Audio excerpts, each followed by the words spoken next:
Well, good evening, everyone. It's so good to see all of you here in good health and good spirits to celebrate with us during this wonderful time of year. I would like to please join me in welcoming Bishop Zaidan. Thank you for being with us, Your Excellency. I also would like to welcome Ambassador Lamia Khaymer. أهلا وسهلا فيك سعادة السفيرة, all the way from Egypt. Monsignor Tony Bach and Sisters Martha Mishlid and Sister Laura Atiye. Thank you for being with us today. We appreciate all that you do for the community. Also to all our friends and family from Palestine to Jordan to Syria, I love you all. To Egypt and to Iraq, okay? We could not have done this without you. Thank you for your generosity and your contributions. We love you. أهلا وسهلا فيكم جميعا.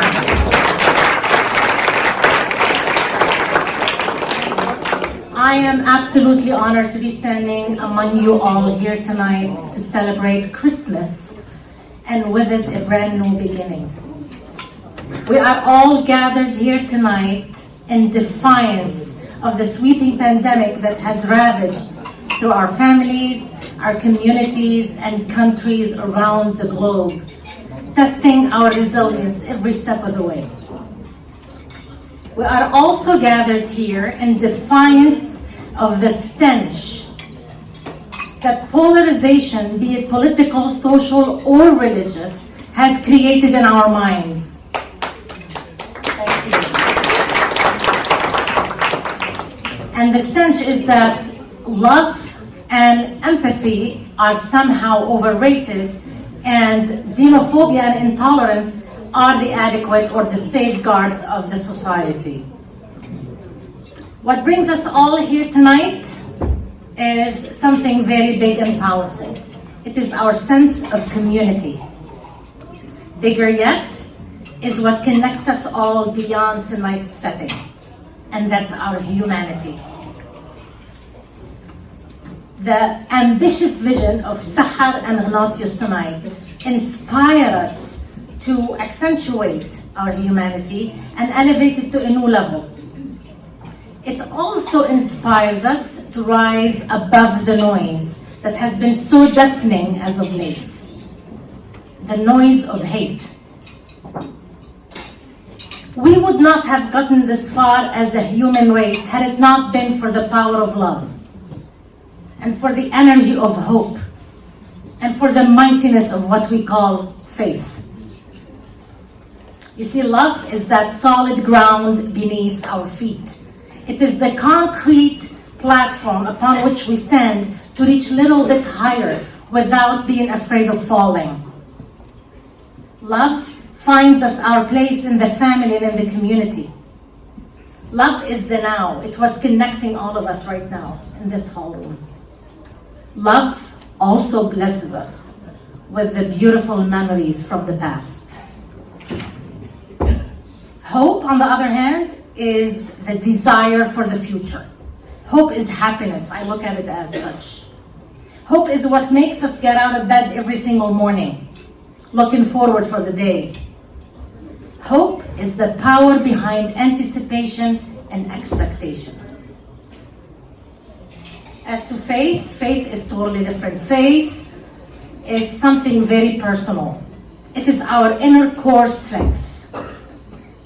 Faith reassures us that at the end of the day and in the big scheme of things, there's something called justice, and there's something called fairness, and there are consequences to our behavior. There's balance. Faith allows us to touch the untouchable and experience the divine simply because we can feel it in our hearts. Now, it's not enough to just understand and realize the value of love, hope, and faith. We need to embody them.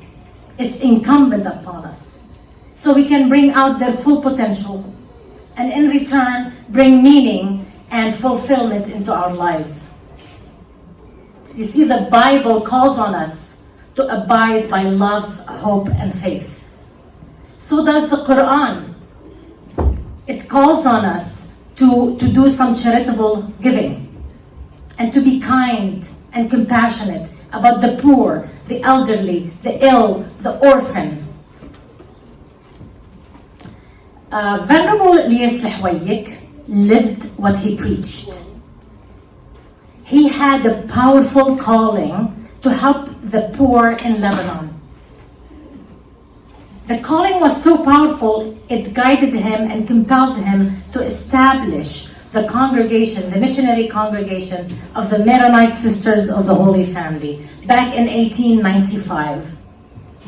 And now that congregation is represented here tonight with us by Sisters Martha and Sister Laura, who have so graciously agreed to distribute the proceeds of tonight's event to the needy families in Lebanon. I thank you for that. Thank you so much.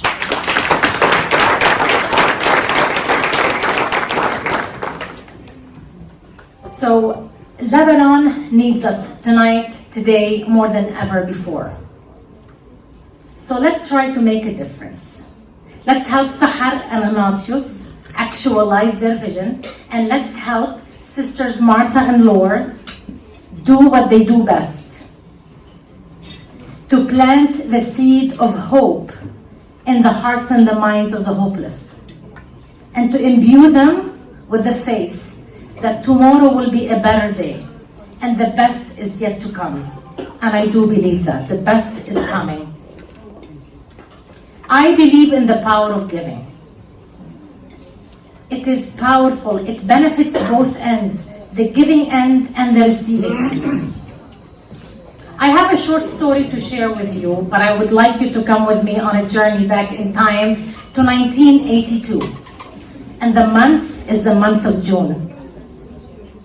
And the place is Beirut, the beating heart of my beloved country, Lebanon, my cradle of joy, where I was born and raised. A family of 4 kids, 3 little sisters and a young brother, woke up one June morning in Beirut to see flyers falling from the sky, leaflets, over Beirut. Now, Lebanon at the time was living the slow bleeding pain of a civil war that had lasted too long already. But on that June morning, that pain was compounded thousands of times by the evilness and the cruelty of a foreign invasion. Now, to the mom and the dad, those leaflets were bad omen. They knew, without reading them, that they barely had time to pack and leave. Now the kids in the house started picking on their parents' panicking and anxiety that was rising every second, and became horrified. And for the rest of the day would not utter a word in the hopes they could turn themselves invisible. Now, the mom, the dad, and the kids hopped in the car and left. They had no time to waste, and they had only one way out of the city, and it wasn't a way that the dad had hoped to take, simply because it was too dangerous, but he had no choice.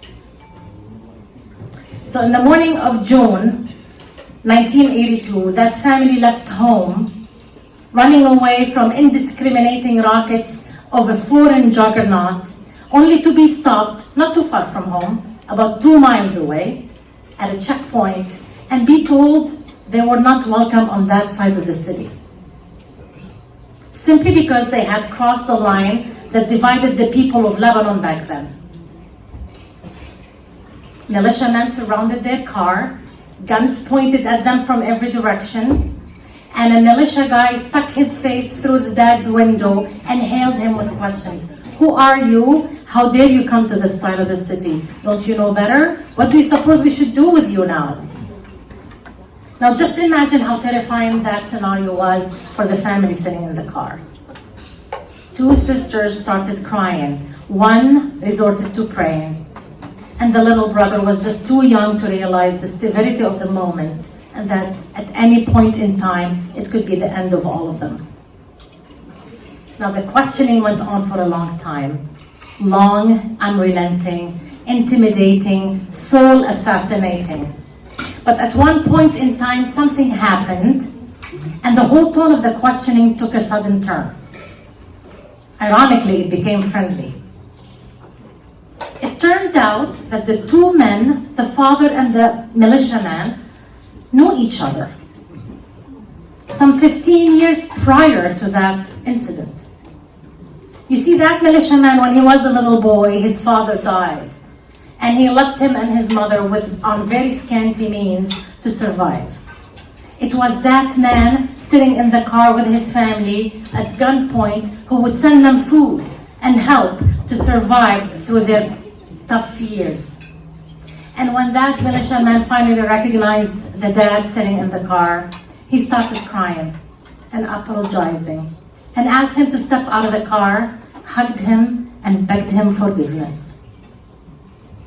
You see, I was that little girl sitting in the back seat of the car, praying her heart out for salvation.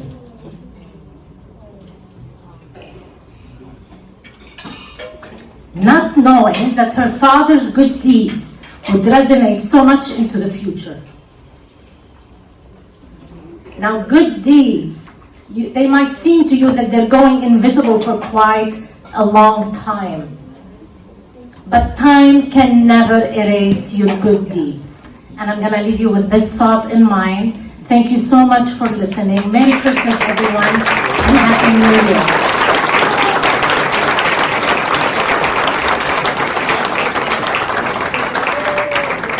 We will invite now Ambassador Lamia Khaymer to the stage.